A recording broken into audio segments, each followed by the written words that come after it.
Hi, everybody. I'm Brittany Lewis, a reporter here at Forbes. Joining me now is founder of Project Liberty and author of Our Biggest Fight, Frank McCourt. Frank, thank you so much for coming in. Yeah, it's great to be with you today on the launch of my book, Our Biggest Fight. I want to first extend a big congratulations to Our Biggest Fight being out, hitting the bookshelves today.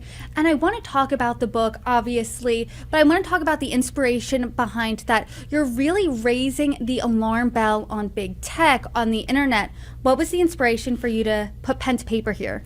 Well, like you and millions of others, I see the harms.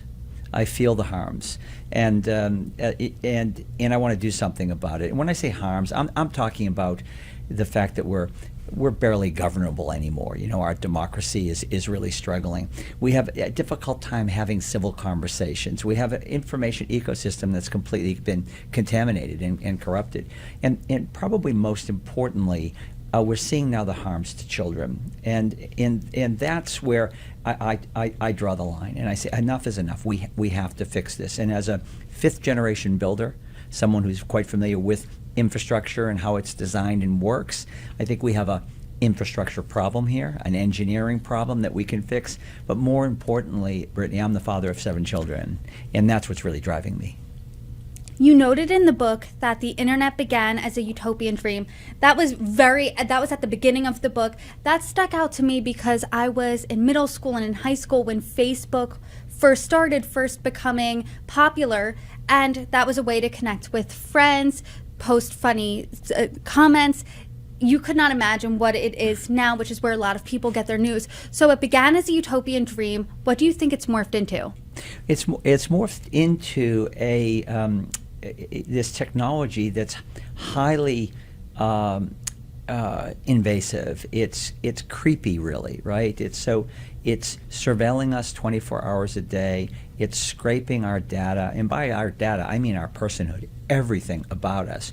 It's aggregating that data, and then it's optimizing for what a few corporations want to optimize for, and if that's to get us to stay online more, or to feed us information that they've decided our personality is going to react to, or our makeup is going to react to. In other words, they know more about us than we know about us, and so it's become a very manipulative technology. Today is the 35th anniversary of the launch of the World Wide Web. It was March 12th, 1989. And as you say, it was launched as this incredible innovation, this incredible technology that was designed to connect all of us, to empower us, to give us tools to improve our lives, society's well-being, and the proverbial rising tide that was going to lift all the boats. And instead, it's become this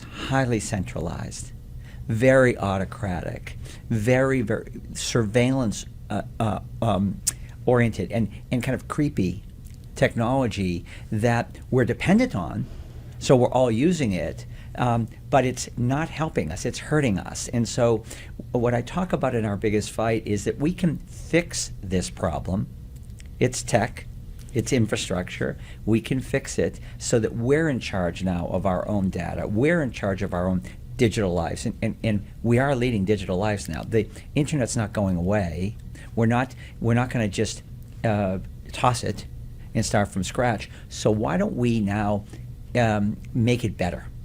Put individuals in control of their social graphs, their personal relationships, their personal data, and let's have a new internet where the new apps that get built are clicking on our terms of use for our data, rather than us mindlessly clicking on the terms of use of these big platforms and then giving up our personhood to them, giving up everything about us.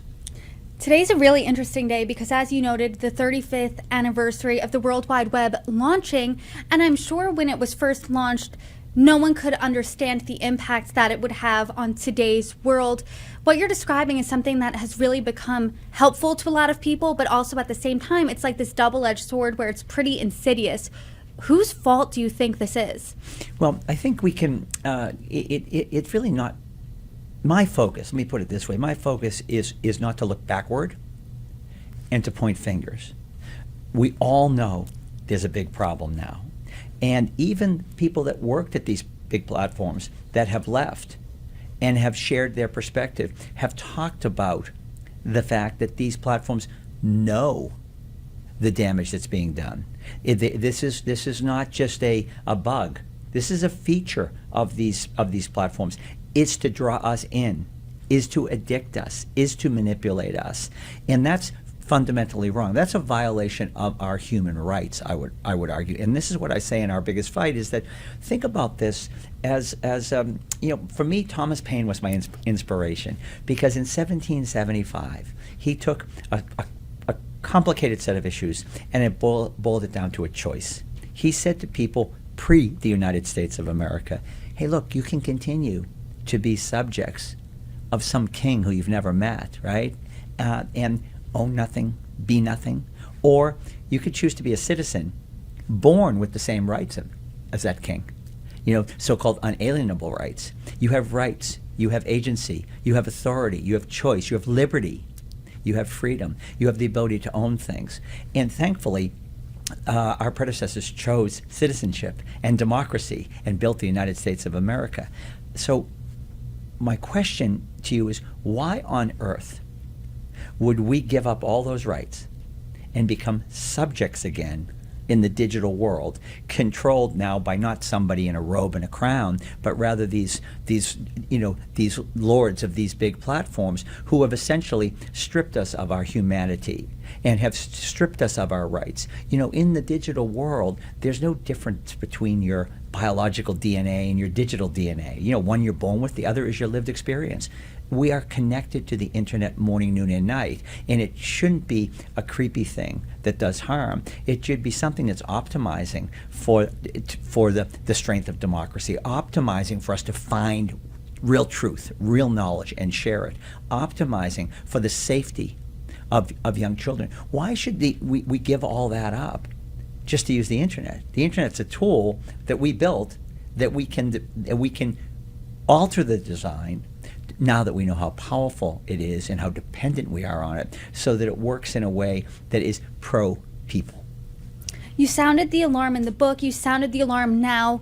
In the book, you said, in the internet era, you have been stripped of your rights, and you called your data your personhood. You touched on that a little bit now, but can you dive a little deeper? Can you talk about this, why they're synonymous? Yeah, well, it's, some people may think of the internet and their data as this abstract, this sort of like, what does it matter kind of thing. I don't really, I can't see it, I can't hold it, I can't touch it. And what I really urge people to do, and this is what one of the points I try to make it in the book, and I would ask people to spend just a few hours and read it and understand what's at stake here, because these platforms know more about us, as I said, than we know about ourselves. So they know everything about us.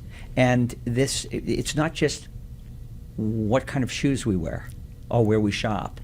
It's everything about us. It's been said now that these platforms know you're going to break up with your significant other before you do.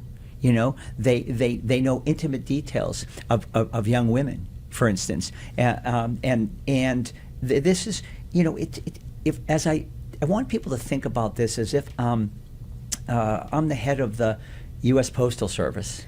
And I come to you and say, hey, I have a deal for you.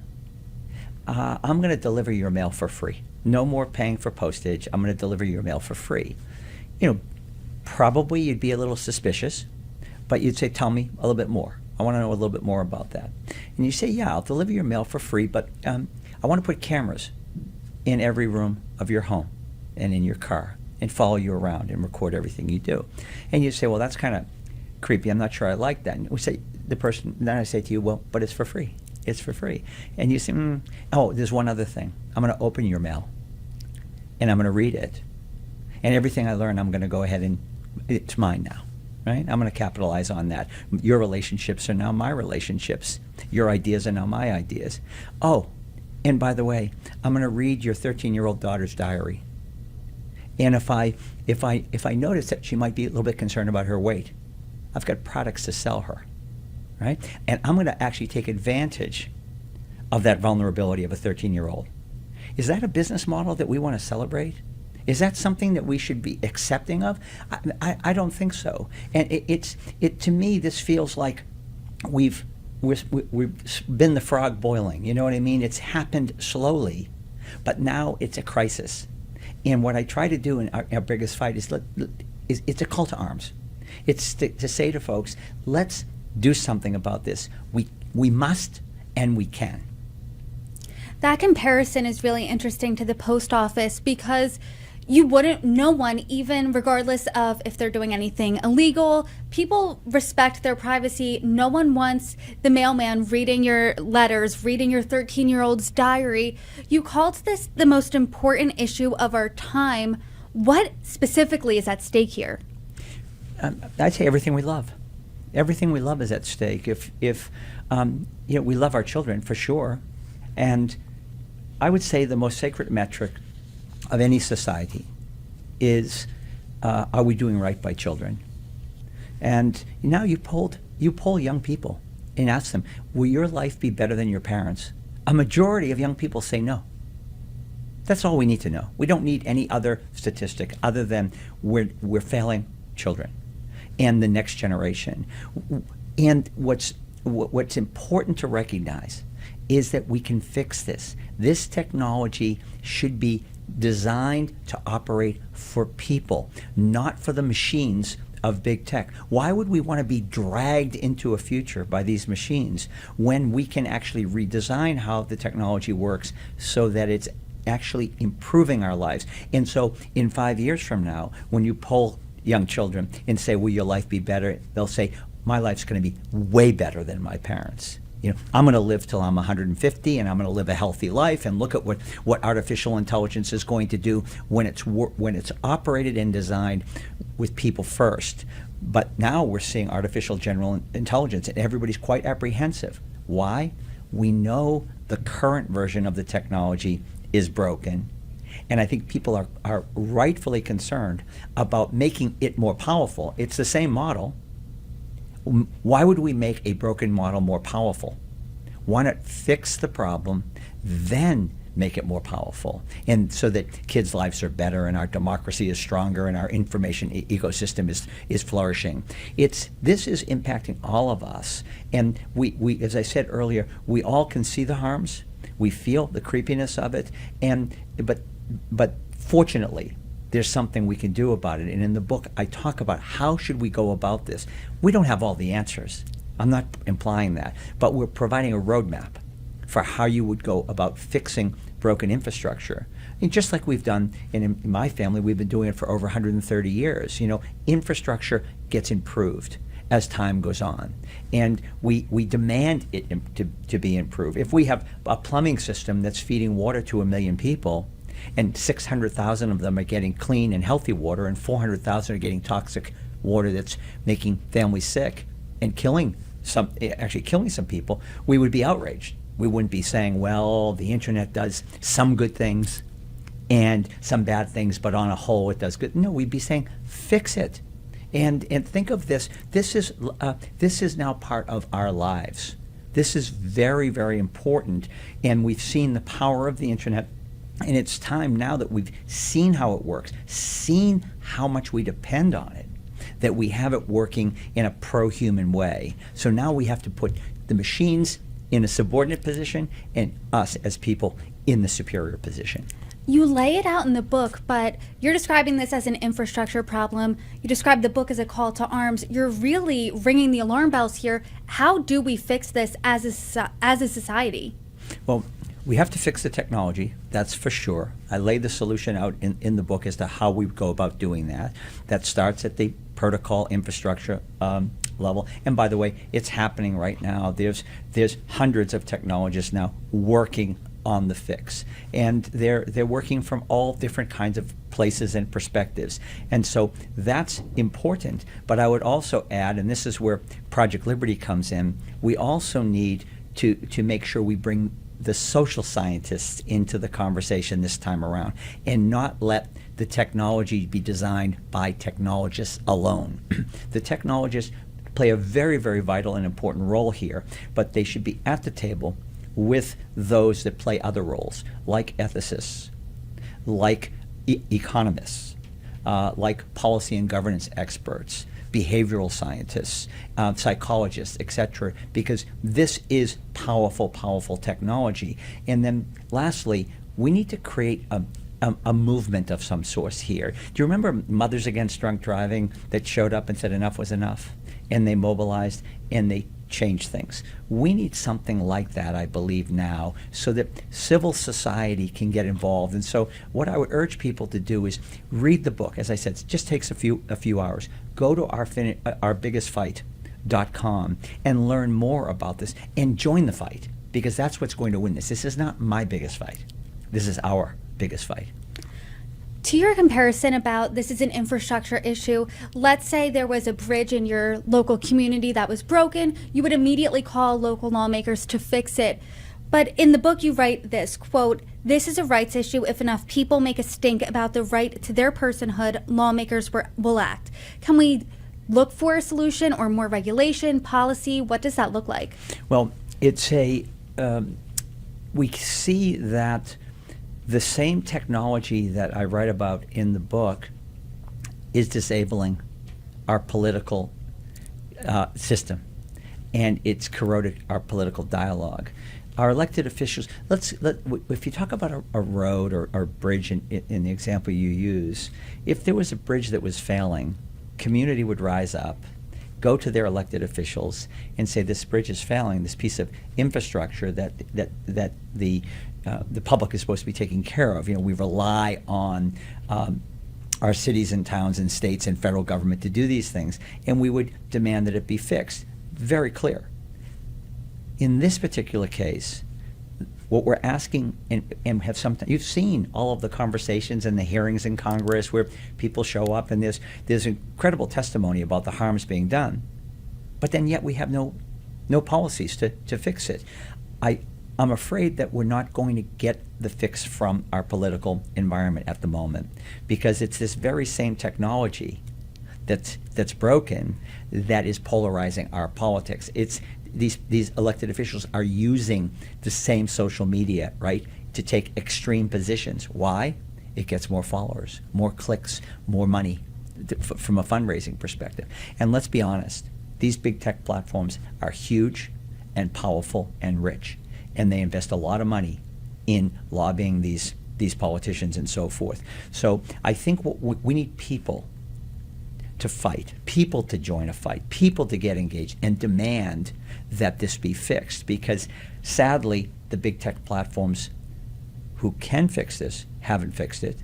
And then we've gone to the political system, and sadly we've seen hearings but no results, so they're not fixing it. So now I think we need to take things in our own hands, and that's what prompted me to write. I think I really want to talk about where we are right now. As we sit here, we're about 8 months away from a presidential election. There are also wars unfolding throughout the world. So I am curious, can you talk to us about the threat that disinformation and misinformation poses to democracy, and how this is going to impact the upcoming election?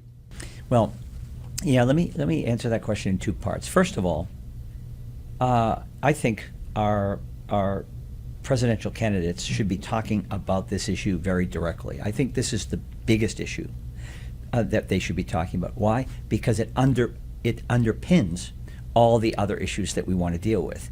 We're not going to solve for climate change if we can't agree on the facts. We're not going to solve for immigration if we can't agree on the facts. We're not going to solve for gun issues if we can't agree on the facts. We're not going to solve for having a United States opinion and position regarding wars in Europe or the Middle East if we can't agree on the facts. So we need to fix this contaminated information system, which actually is designed to keep us in this mindless, triggered state of argument with two sets of facts, right? Not two opinions, which is fair game, but two sets of facts, which is highly disabling. So when we allow foreign actors to come in and spread misinformation and actually disinformation, right? This is intentionally spread poor, bad, wrong information to get us off track.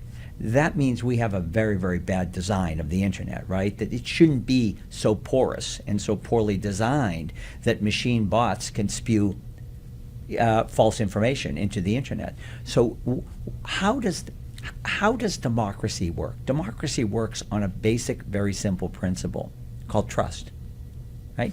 And trust is built up over time by people and relationships sharing information and getting to the bottom of it. What are the facts here that we're talking about? You and I can fairly disagree and debate. That's been the American way, right? Lots of opinions, different opinions, and so forth, but we reach consensus. Technology today is designed for us not to reach consensus, right? Do you ever wonder why we seem like we're halfway divided, half on this side and half on that side, on every single issue? Well, it's because the algorithms are working perfectly to make sure we don't reach consensus. Because if we reach consensus, then we don't have to keep on defending ourselves and staying online and just continuing to be triggered and so forth. So I think, to me, what I find as an American and whose family has helped build this project, literally, sleeves rolled up, hands dirty, build this project. I'm saddened by the fact that our technology has been exported to other democracies around the world and is allowing that same dis and misinformation to spread, making it hard for all democracies right now to function, because democracies are based on truth and trust. And where if you destroy that information system, that how we share information and how we get to the bottom line, how we get to the truth, if you destroy that, you destroy democracy. What do you think our viewers should be doing right now then, specifically today, after they watch this video, after they pick up your book?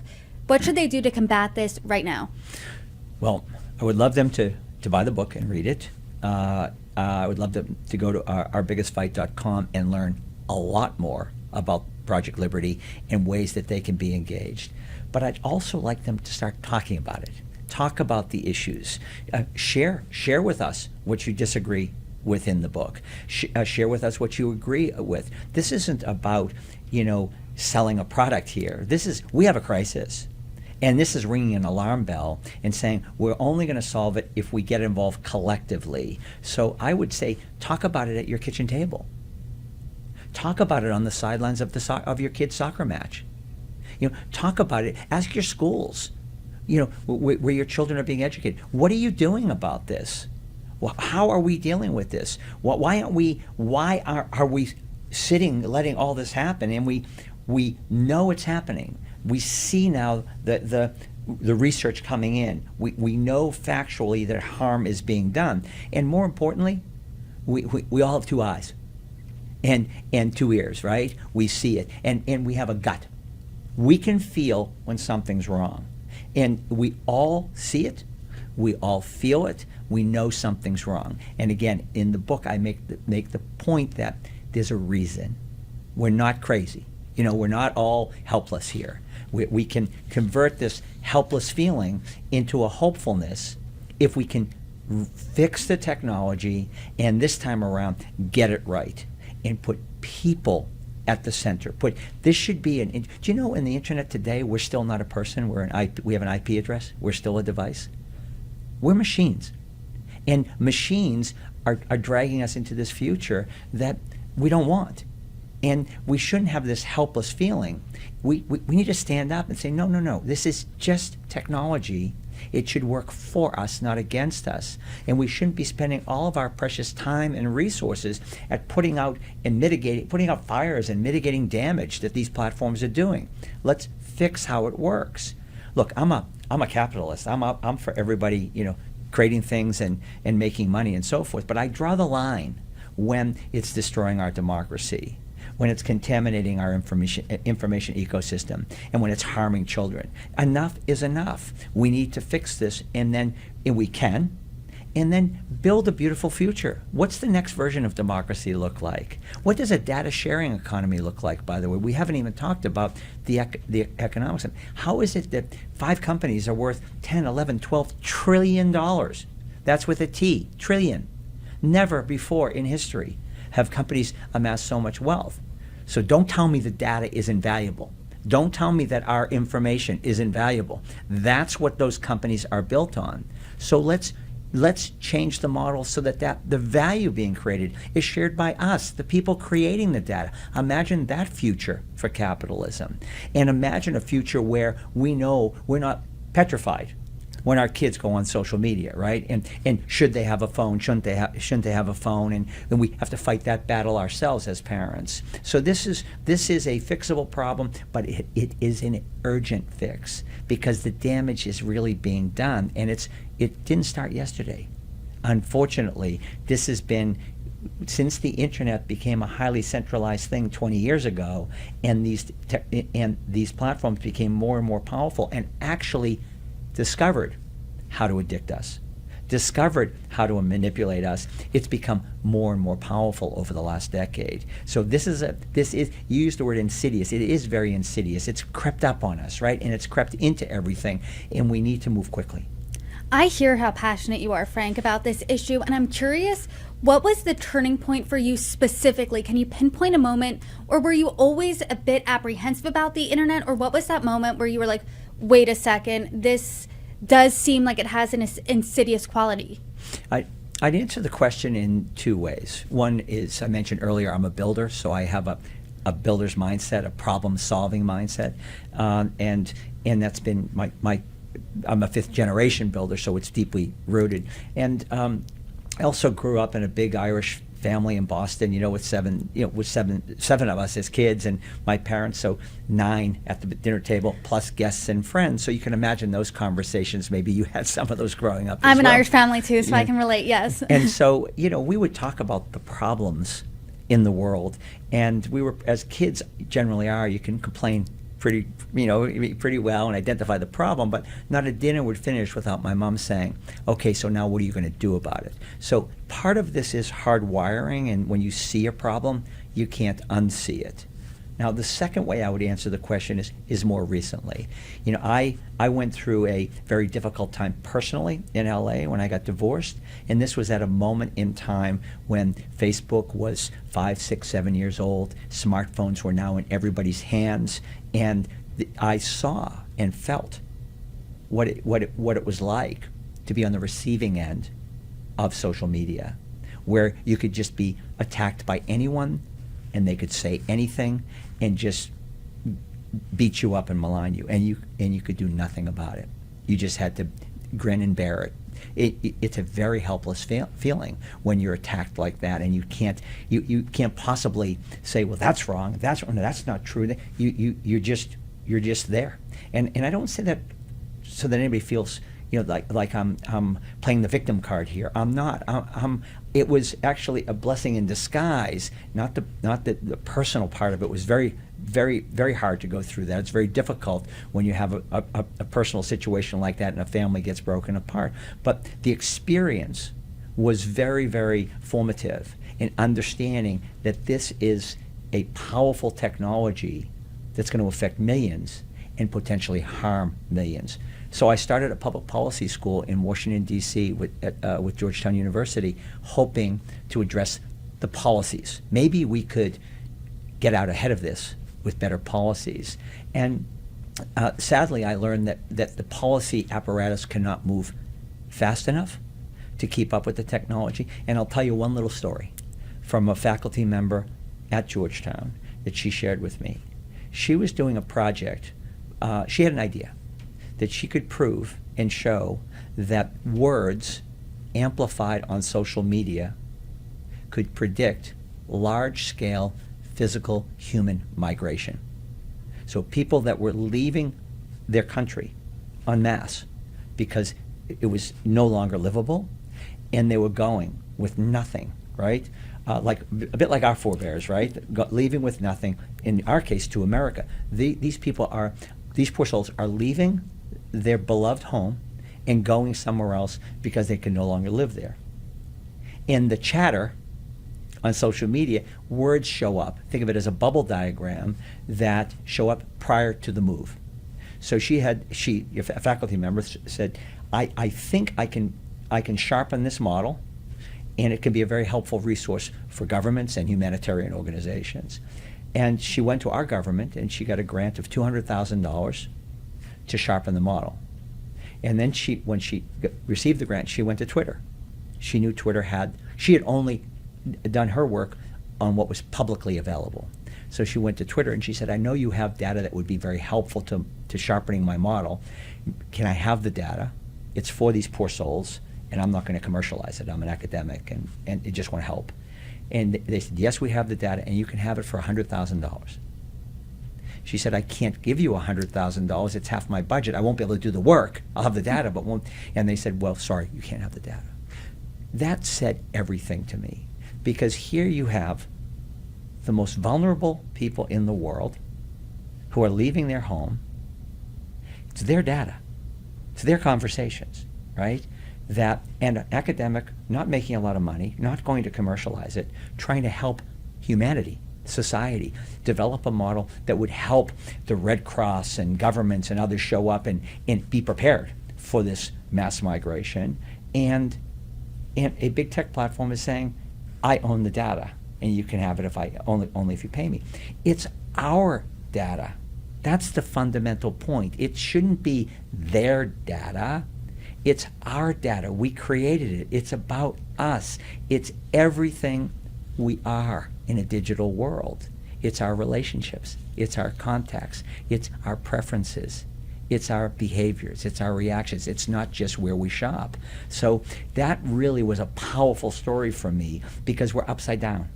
We need an internet where you and I decide who gets to use our data and for what purpose.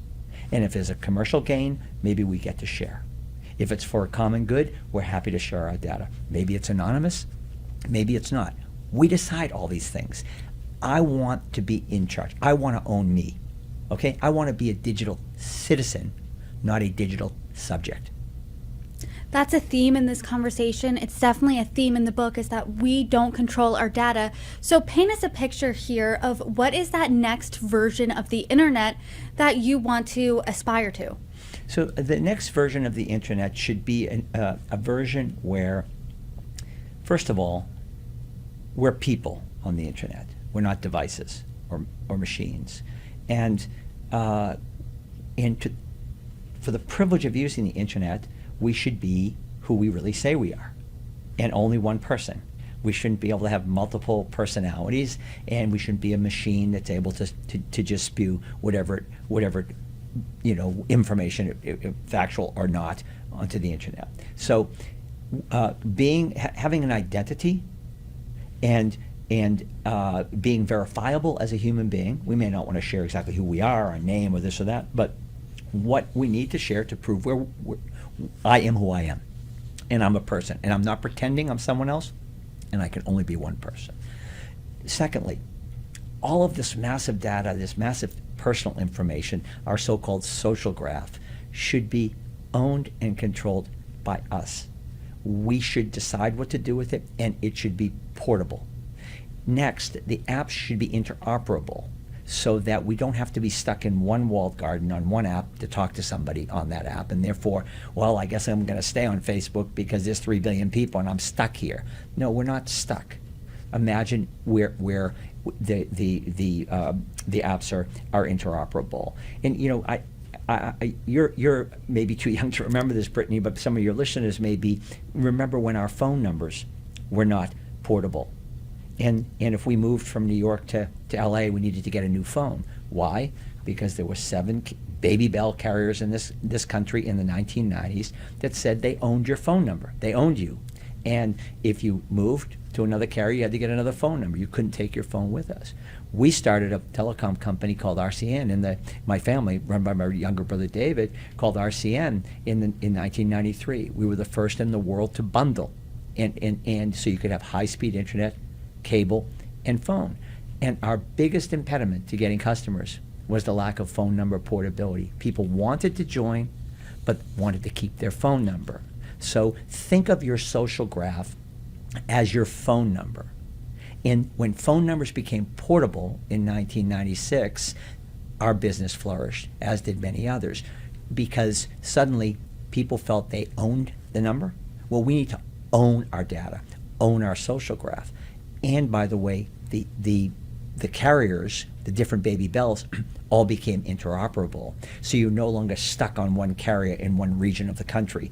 They all talk to each other. We'll think of apps in the future talking to each other. Think of our data not as the property of a big company, but our data as part of the internet. And so it's one big global set of data that is accessible to all of us, where we own and control our information, and we decide who gets to use it and for what purpose. Frank McCourt, thank you so much for coming in for the really eye-opening conversation, and a big congrats to Our Biggest Fight out today. Thank you again for joining me. Thanks very much. I appreciate it.